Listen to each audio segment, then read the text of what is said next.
an outsider in a workplace, or any challenges, and how did that shape your approach to DEI, which you talk a lot these days? Emotional intelligence to me is super important. Sense of inclusivity was one of the cultural shock for you when you moved to GCC, or was there something else as well apart from it? Yeah, 100%. So that's a really good point.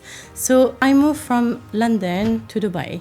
And I thought London is so cosmopolitan, and London is very cosmopolitan. So you get to meet people from different nationalities. When I came here 8 years ago, so you've got the diversity in the UAE as an example, 200 plus nationalities. There's still a lot of work to be done, for sure, especially now with the global political, economical context.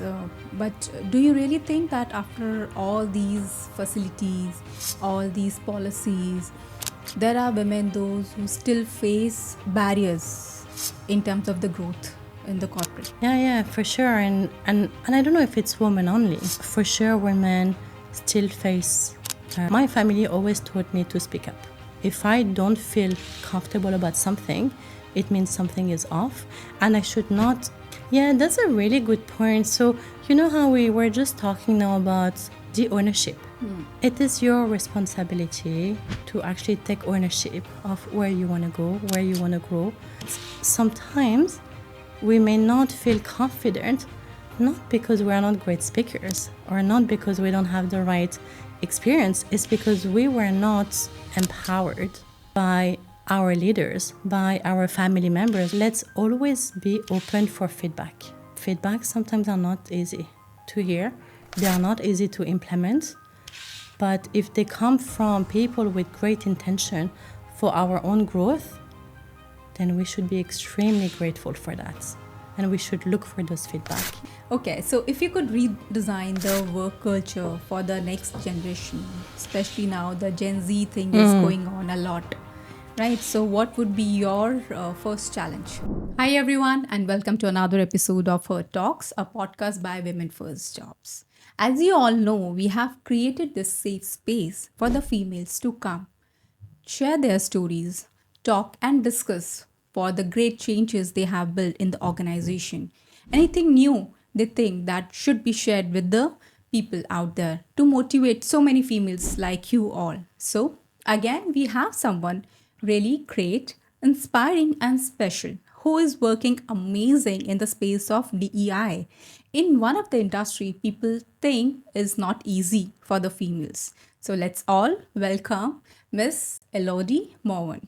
Hi, thanks, Priyanka. And Pleasure to have you here with us. thank you so much. The pleasure is mine. And thank you to you. Thank you for your team for inviting me. Thank you to the audience for listening to me. And I think just before we start, of course, I did quite a lot of research about your company. And I have to say, creating a safe space nowadays for women or for anyone else is not an easy job. But I was looking at some of the previous podcasts, and I have to say, it always comes as very authentic. So I really hope that today we can just have that really, natural and real Definitely. conversation for the audience. So again, Definitely. thank you so much for having me today. Thank you. Would you like to introduce yourself briefly? Yeah, of course. So I am Elodie. I am from Paris. I think today we're going to talk a lot about culture, sense of belonging.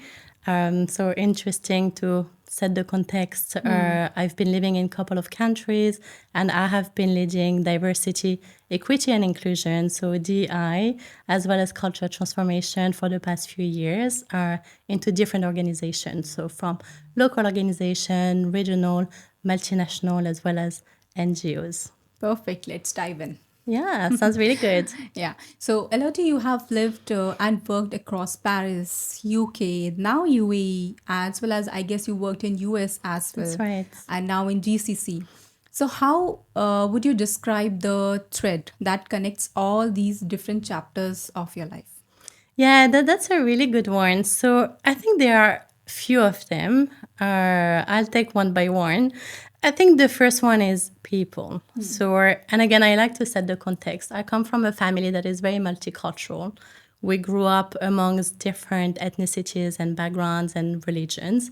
So for me, all those countries, region, and cities, what I say by people is the connection with people. And how do I usually connect with people is by understanding where they're from, their background, their ethnicities, their cultures. And the reason why is because to me, understanding more about someone helps me to understand how they are shaped for today, how they think, how they feel, and how much can I learn from them. So I would say all of that would be the people and getting a connection, regardless, where they are from. The second one, it's about, I would say, myself.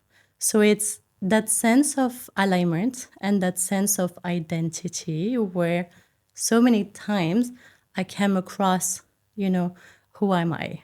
So I have been for 16 years outside. And as you can imagine, now there's a bit of a gap from the people that I grew up with, the family, the system, and all those different, countries and communities that I have immersed myself.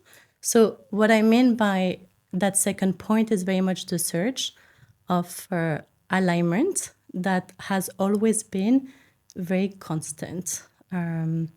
So I think that's what it is, what connects me, the people, and then back to myself, where do I belong? And that sense of alignment. That's lovely to know that you are multicultural, multilingual as well, and have navigated diverse systems. What has this taught you about belonging? And have you ever personally felt like an outsider in a workplace, or I mean, any challenges? And how did that shape your approach to DEI, which you talk a lot these days? Yeah, so okay, so I think it's three questions in one. So let me start with the sense of belonging, as I just mentioned. Uh, the sense, so as I was saying, being immersed in all those different communities, because those are new systems, new ways of thinking, it will push you to think, and I'm sure you would know that living here, also coming from India, it starts making you think, am I right? Am I wrong? Am I doing the right thing? And you don't know anymore because, especially in the UAE, or I was in London before, cosmopolitan cities, there are no right or wrong. So we are all operating as a hybrid mode. So one thing that I came across a few years ago when I kind of were having a identity, I wouldn't say crisis, but maybe shift or, where do I belong to? And I think then I came to the realization that, first of all, no one should give us the sense of belonging. So no community should grant me whether or not I belong here or not. It has to come from myself. It has to be cultivated by myself. And to answer the question of sense of belongings is, to me, I am home, if that makes sense. But I am home operating amongst different communities, immersing myself. As I said, learning about people, to me, I think has taught me a lot of competencies around emotional intelligence. And now that we're talking about do I feel as an outsider of work, emotional intelligence to me is super important. Understanding others, being able to read the room, being able to actually understand when to talk, when to stop talking, and also being able to, again, that all immersion. We keep our own identity, we don't erase ourselves from who we are, but at the same time, we understand each other and we respect the diversities of each other and learn from each other. So, when it comes to being an outsider, I have not felt that when growing up in Paris. I moved to the UK where I studied, and that was my first multicultural experience. But a lot of people were international students, as you would call it, I didn't have that sense of exclusion. It was just different. But it was just nice to be amongst so many different people, thinking different way, being on project together, and same with work. When it comes to work, I think because I've always been working in multinational companies, and here also in Dubai, I have worked for one of the largest bank. Being very multicultural employer, again, I think that sense of exclusion may have come, but may have been very subtle. And as we know, the UAE, as well as a lot of nations, are promoting the sense of cohesion. And organizations are also promoting diversity, equity, and inclusion. So I have felt, but I have not been impacted by it, because you will always be backed up by what the leadership commits to, what the country commit to, if that makes sense.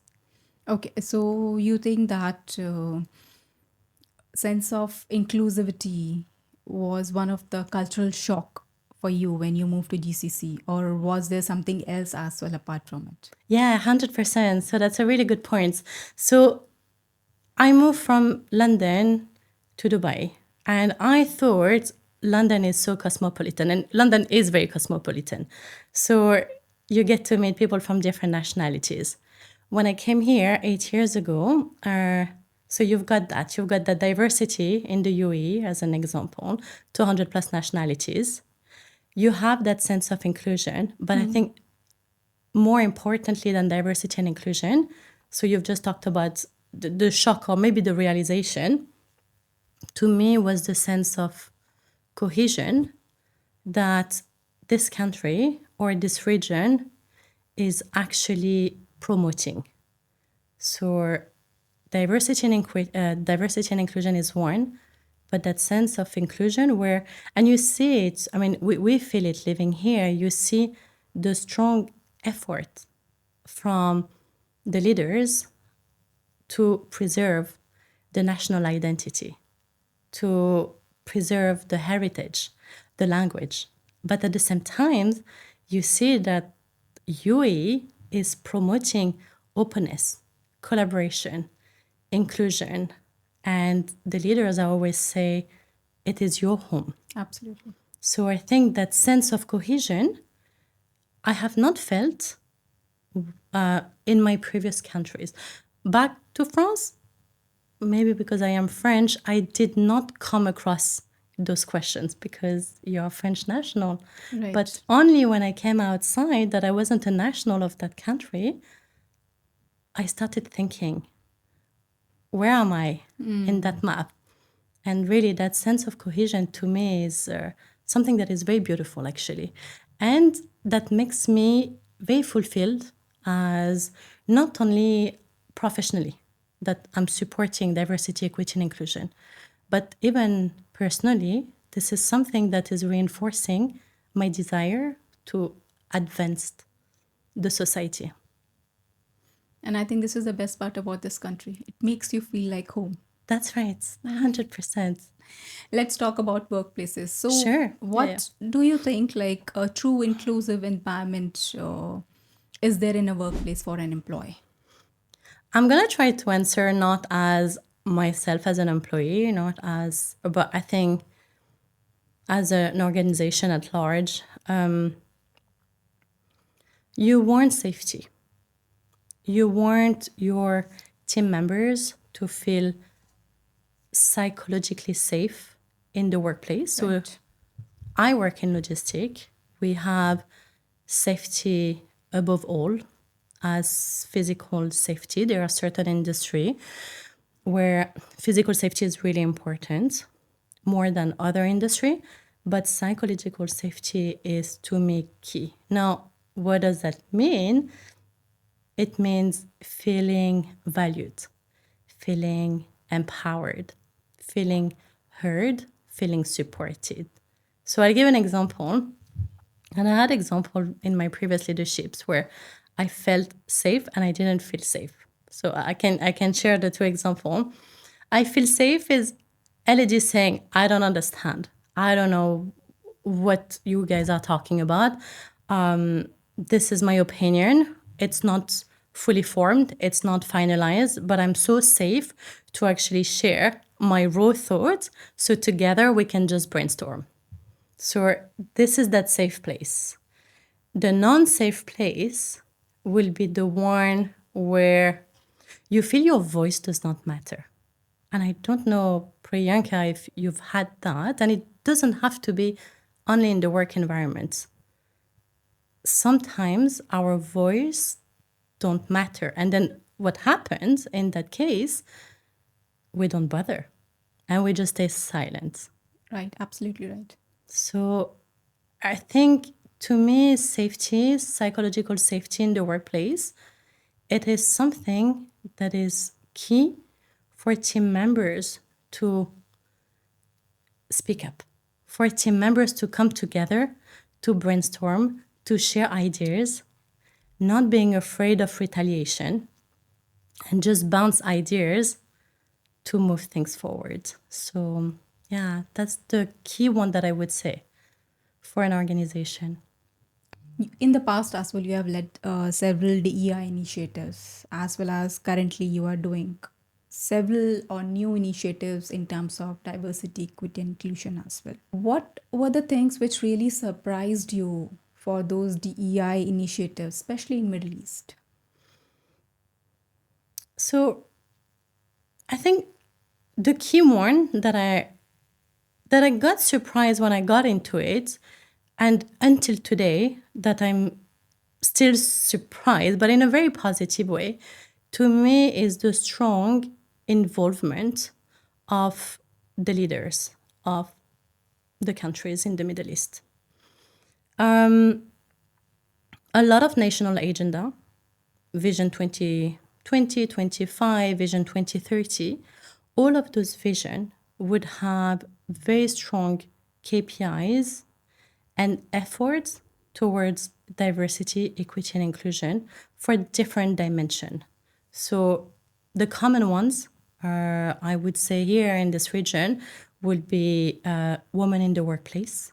And we see such a strong advancement in Saudi for the past, I would say, maybe 2 years. We see a lot of women being hired, and you would know more than any of us being in this field, that a lot of organizations now are looking to hire more women. And I would say not just as a tick box exercise, but very much because now it is very recognized that having a diverse workforce, having a good gender diversity, It will bring a different impact. exactly. So I don't know about a few years ago, but from my genuine opinion, I see today that team members and leaders really believe in that. So back to the national agenda, you have gender diversity, that is always a key one. And us living in the UAE, we have people of determination and their inclusion in the workplace, their inclusion in the community. So I think what the question was, what really surprised me in a very positive way is this excitement, the eagerness, the resources that are being put into place from the top all the way to equip, I would say, one, the public sector, to the private sectors, and the third one, the community. So you are a business owner, I'm a employee slash business owner, but we are residents. And how much this region is giving as well to the community to participate, to come together, to run, to do a lot of charities throughout the years. This is something that it's helping the people to build that contribution giving mindset. So I really think this is something that I have not seen in Europe before moving to this region. And this is something to be very grateful for sure. And this is incredible, right? I mean, like in a positive way. Absolutely. The surprise in a positive way. Exactly. Yeah. Exactly.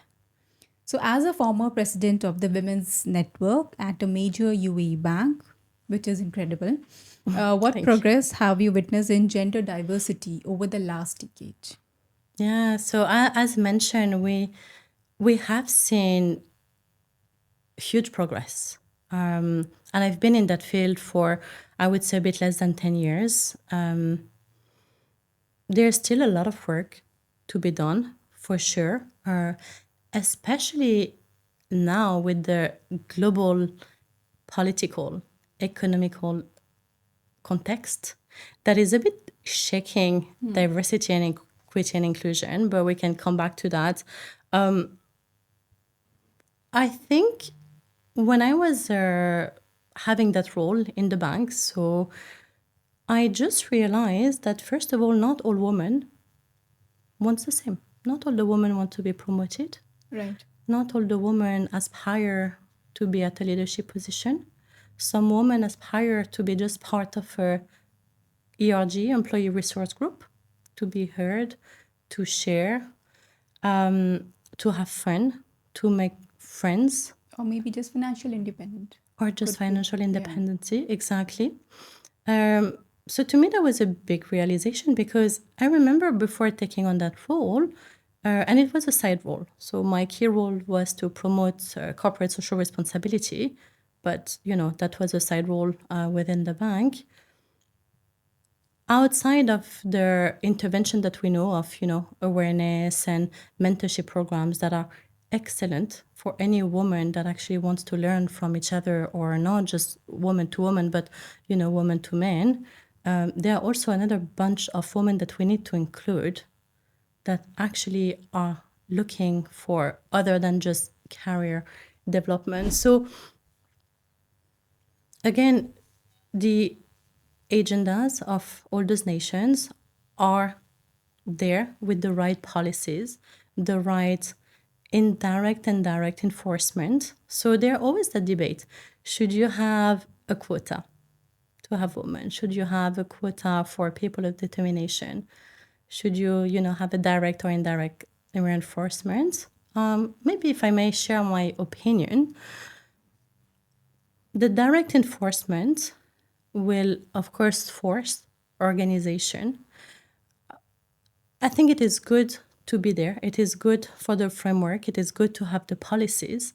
But what's even greater is, again, when the leaders of a nation, of companies, are truly committed, truly spending money on raising the awareness, for women to be more included, or people of determination to be more hired in the workplace. So, thank you so much for sharing this experience. But do you really think that after all these facilities, all these policies, there are women, those who still face uh, barriers in terms of the growth in the corporate? Yeah, for sure. And I don't know if it's women only. I think for sure women still face barriers, and it's hard to identify them. You know how earlier I spoke about when you are not working in an environment where you feel safe, then very often team members become silent, and very often it's a fear of retaliation. And because I spoke about retaliation, it's very subtle. Retaliation comes in very different forms, where you may be excluded from conversation, you may not be part of some opportunities, you may be categorized as difficult. So you are difficult because you actually ask a lot of questions and you challenge the status quo. So all of that is part of some barriers that today women, but I would say it's not only women, I think it's everyone, would still face. It is really important, in my opinion, to be aware of, those conscious and unconscious bias. So we always hear that in diversity, equity, and inclusion, what kind of training and intervention. And this is a very typical training that will come up for a lot of organization, because it is really important to actually know what could be the barriers and also know how do we feel about those. So I don't know if you ever felt that sometimes you were not feeling comfortable around certain situation, but you're not able to actually put words, because maybe You will be judged. you will be Could judged, or maybe you were excluded from a situation, maybe because you were the only woman, or maybe you were, the only person of determination, as an example.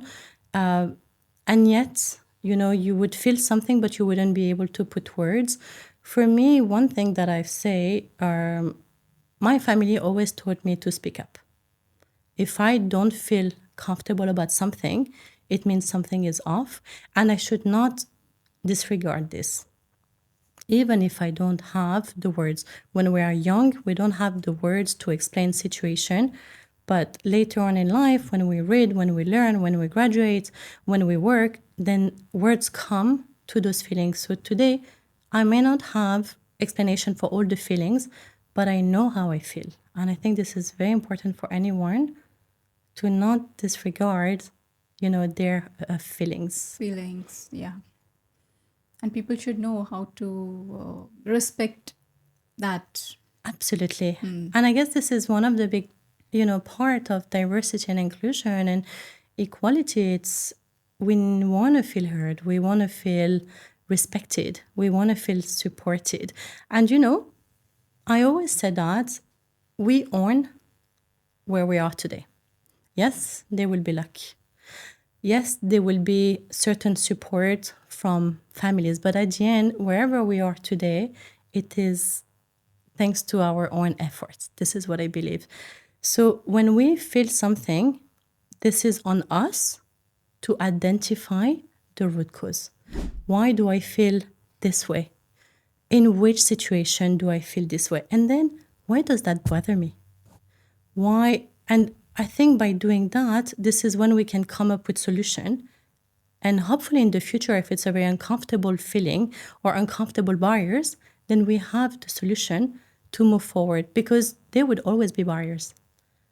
But the most important is not to remove the barriers, it's to learn how to overcome the barriers, because they would always be.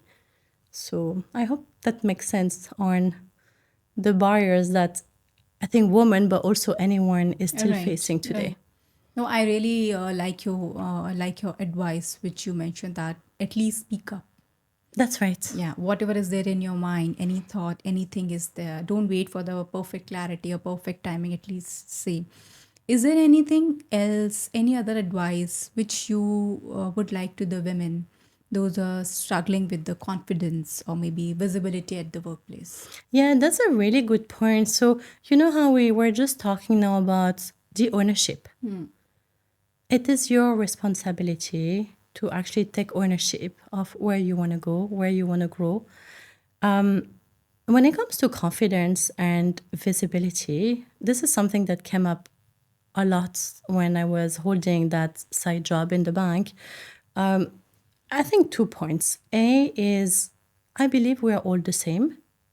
All the leaders are executive, great speakers that we have seen, that we have met, that we have heard, at one point probably have felt unsure, uncertain, not good enough to be here today. And some of them, they may still feel the same way. So I think, first of all, I believe that many of us feel, that lack of confidence. I wasn't sure if I wanted to come today. At one point or another point, it's always there. That's right. Yeah. That's right. So I think it's we are all the same for most of us. The second one, you know how we talked about creating the right environment? Sometimes we take things on our shoulders. I am not confident. I am not visible. But let me ask that question. Is it you or is it the environment? Are you in an environment that is allowing you to be visible? Are you in an environment that is supporting you, that is creating psychological safety in the workplace? If you are not, it is not you not being confident. It is the environment that is not there for you to thrive and to shine. So I think that's my second point. It's sometimes we may not feel confident, not because we are not great speakers or not because we don't have the right experience. It's because we were not empowered by our leaders, by our family members, by our friends. And I think visibility is a very important one. In many organizations, outside of organization, there will be also NGOs where we can all contribute. So we were just talking before the start of the podcast about this year, International Women's Day theme for 2026 is Give to Gain. I love it. So I was leading corporate social responsibility. So when it comes to giving to the community, I love it. What does that mean to me? Contributing is a way to be part of a community. It's a way to be heard. It's a way to support. It's a way to meet people. So if you don't feel visible in the workplace, within your own team, then look for opportunities where you can volunteer, where you can become an ambassador of champion of culture in your organization, of diversity, equity, and inclusion. You can lead an employee resource group. So parenting, women cycling, women in IT, women that love cinema, as an example. I think visibility needs also to come from us. Look for opportunities in the workplace, outside of the workplace, where really you can meet others, you can give, you can contribute, you can announce your internal network and your external network, and visibility will come. Yeah, so I think this is definitely an advice You that I would explained have. it brilliantly, especially the point which you have mentioned. Sometimes it might not be you. That's It could be the right. environment. I mean, That's right. it happens a lot of time with us in our Yeah. daily life as well. Maybe with the kids, they are so comfortable, so chirpy at home, but when they go outside, they still judge the environment. Not only with kids, so many other people as well. They are like that only. That's Like, right. but Yeah. it's a great advice actually. Yeah, so then I guess the advice is let us be gentle on ourselves. Let's keep our growth mindset. Let's always learn. Let's always be open for feedback. Feedback sometimes are not easy to hear. They are not easy to implement. But if they come from people with great intention for our own growth, then we should be extremely grateful for that. And we should look for those feedback. So yeah, easy on ourselves. I'm glad you mentioned about feedback because most of the time we really want to change ourselves and we get the feedback as well. Yeah. But then we think, oh, people are judging us. Yeah. Maybe they're not thinking or maybe not seeing the perspective, or maybe sometimes they're not ready with to accept the feedback wholeheartedly. That's right. But it's my personal thing is that if you are getting a feedback from somewhere, you are lucky enough that you are getting a chance to change towards good. I completely agree with you, Priyanka. And I think we need to be grateful for that person's effort to formalize a feedback. Right. So there has been a situation and there is a feedback. That person put the different elements of what worked very well and what could be improved. And then that person took the time to actually sit with you or give you a phone call to actually go through the feedback with the intent for you to do better in the future. And I guess when we get those people are gold. Right. Absolutely right. Okay. So your equine-led leadership workshops are incredibly unique. And I think this is the first time I'm Yeah. hearing something like this and would love to know more about it. So how did you merge horses with human leadership development? Yeah, so I'm glad that we get to speak about this. So you can see now it's like I'm shining because this is my hobby since I'm very young. So I've been riding since I'm very little, and I've been involved in the equine world for many, many years alongside my corporate career. I spoke about earlier the search of alignments, me moving from different countries and cities. One thing that always remained was my love for horses, my passion for what we call show jumping. It's a horse sport. And I've always knew that horses are magical creature. I'm saying that I don't know if you've been around horses. Okay, then I I shouldn't. saw, I mean, like Yeah. I saw the games, the sports and all, but I never got a chance. To be Yeah. around And I'm always horses. curious. I really Oh, want to do it. yeah, then I should definitely invite you to the stable. So I should, and then you will see what I'm saying is horses, they have that power to ground people. Horses are not like human where we are overthinking. We're thinking about yesterday, this morning, the traffic, where we need to be in an hour. Horses are living the present moment. Horses are the best mirror of how we are feeling. So, back to my alignment in 2021, I was not asking myself, where do I want to go next? But I asked myself, what is it that I want to do more? I thought I'm not just meant to be working in the organization. I want to do something a bit more. And I came across this certification to become a horse guided empowerment, where basically you would work with corporate people. Is it a certification? Yes. Wow. Yeah. It is a real thing. So I become a certified facilitator where I would take leaders or team members from an organization that want to work on trust, communication, clarity, team building. And we bring the horses. And what the horses do is actually they bring everyone together in a very calm way. Horses will follow if you are calm, if you are present, if you have a strong leadership with a strong vision.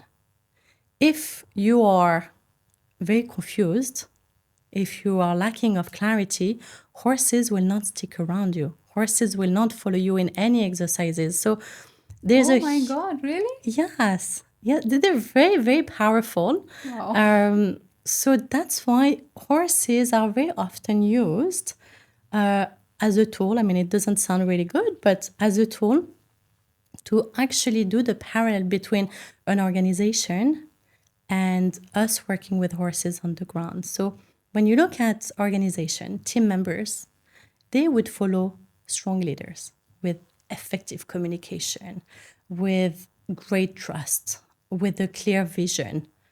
Team leaders will follow naturally those leaders. They will be excited to work with leaders with strong leadership skills. Horses are the same. So they really stick around means this really stay close to that person? Is it so? Yes. So the work, I mean, this yeah, is incredible, right? it Wow. is, it is. So the work that we do, the horses are free in the arena, in the field. We let them come to us when the energy is right, when the vision is there, when the cohesion is there. When there is no team cohesion, when there is not a good team dynamic, when there are fights, horses will not stick around. They will just go and grass. So they are very, very powerful. So, as I said, a few years ago, I came up, with this certification, and I thought, what a great way to actually bring, my corporate and leadership competencies with, horses. And then you bring them together, and there you are, corporate leadership workshops. You should promote it more. I should. So Yeah. thank you so much for having me here. I don't think that I'm the Yeah, I mean, best like at this is yes. first time ever. I'm like sitting under the rock or something, but this is first time ever I have heard something like this. I know like there are camps and all where people go and they spend time with the horses and all, but Yes. I mean like mixing that with the corporate culture, the coaching part and all, this is incredible. It is very powerful. There is no horse riding involved. It is all on the ground activities. I don't know if you know, but a horse is about 500 kilos. So we cannot force a horse to follow us on the ground activities. If the horse does not want to come, the horse will not move. So this is where you really need to activate your verbal and nonverbal communication. So you see, all those words are the words that you would always hear in any leadership workshops that are usually, in the classroom. So we use all of those. We use the growth mindset, the process, the communication, and then we use it with the horses across different obstacle course. And then we identify who is great at leading a team. So very, very powerful. Nice. I mean, Yeah, I should definitely invite you to a stable yeah, I'll wait for you to feel No, I mean, the yeah. power. Yeah. It's this thought is not coming out of my head now. It's Yeah, like yeah, that. Yeah. I'm glad I learned something new today. Yeah. Okay, so if you could redesign the work culture for the next generation, especially now the Gen Z thing is going on a lot, right? So what would be your first challenge? My first challenge, I love the Gen Z. I love them. I think they are they're authentic. They are real. They say things. So I love the Gen Z for that reason. They have a strong sense of justice. The Gen Z, a lot of them are looking for a job or an organization that will be aligned to their values as a person, that will be advancing, promoting certain topics in the society. I want to work more with Gen Zs. We have so much to learn from them. They are so quick, they are so fast. As I said, they are very authentic.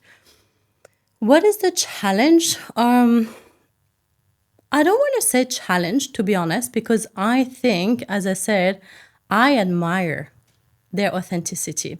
And I think organization really need to get more Gen Z to challenge the current process, because this is what Gen Z do actually. They challenge because they think differently. They skip processes. I find them very smart and very resourceful. That is true. Right. Very resourceful with the technology. Some people, they say they are lazy because a lot of, indoor activities. I disagree. I think they are very smart, very sharp, exactly. And they know what they want and they shortcut a lot of processes. So I often actually sit with Gen Z. I often do talks in university, even to the younger generation in high school. It is extremely interesting to see how they think very differently. The type of questions that they ask, those are questions that I would not have thought of. But clearly, all of them think the same way. They have a very short attention span.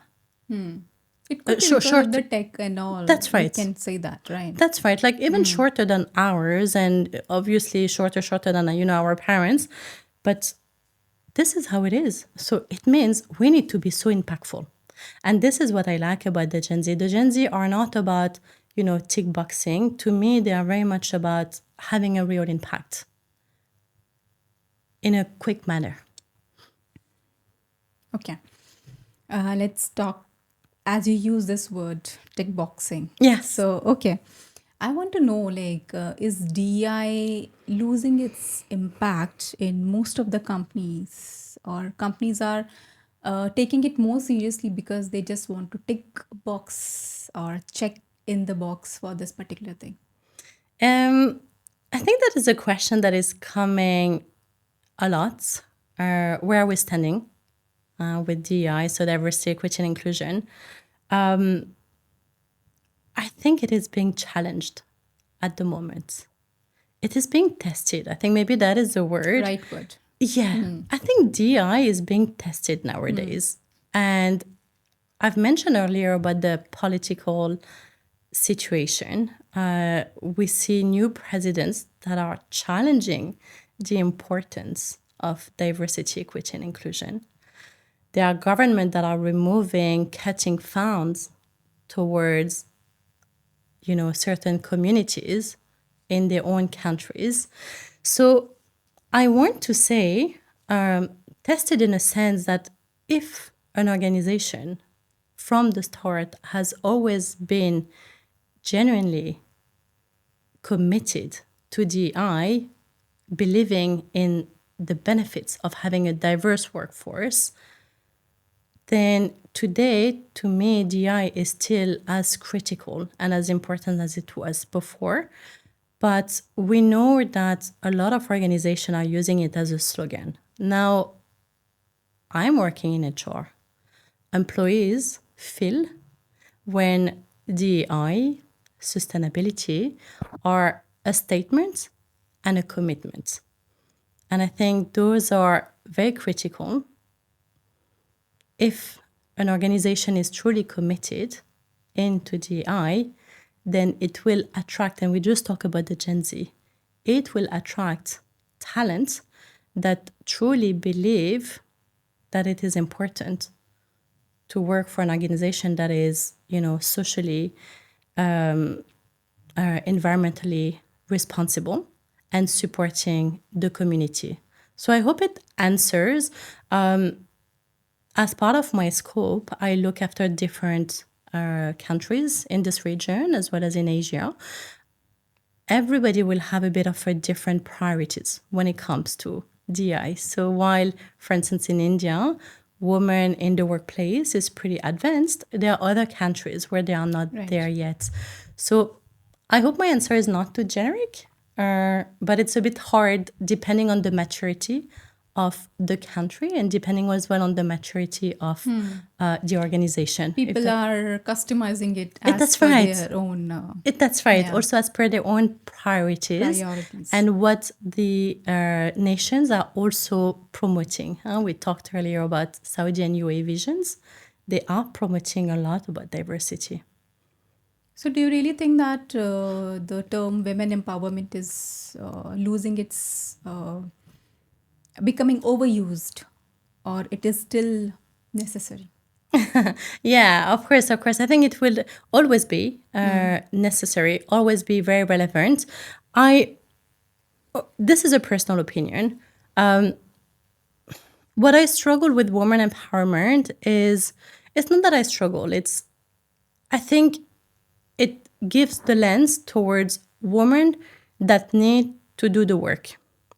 The words that I like to use are usually inclusivity, growth, gender diversity. And the reason why I like to talk about gender diversity, for instance, even if there is a strong focus on, woman advancement, the gender diversity is shifting the lens towards everyone to create an environment that is being inclusive, where again, team members feel safe, empowered, listen, and heard. So yes, it's very relevant, and I'm sure it would be very relevant, but the wording is important, because without the words, then we don't have visibility. Now, I like to use the word gender diversity, but behind gender diversity, you would have women advancement, but not just women.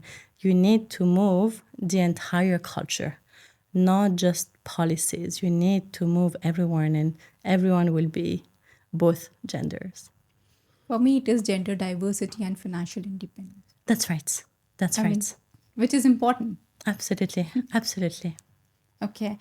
But thank you so much for coming and this insightful conversation. And thank you so much for telling me about this horses led leadership training and coaching. I mean, this is Really great. I'm sure a lot of people, it's a new information for them, right? That's right. But thank you so much for your time and being so honest and sharing your thoughts and insights. It was lovely, lovely to have you with us. Thank you so much, Priyanka. Again, thank you so much for having me today. Thank you for making me very comfortable. Thank you for those great questions that are bringing, critical points around, as I said, alignment, psychological safety in the workplace, authenticity. Thank you very much to your audience.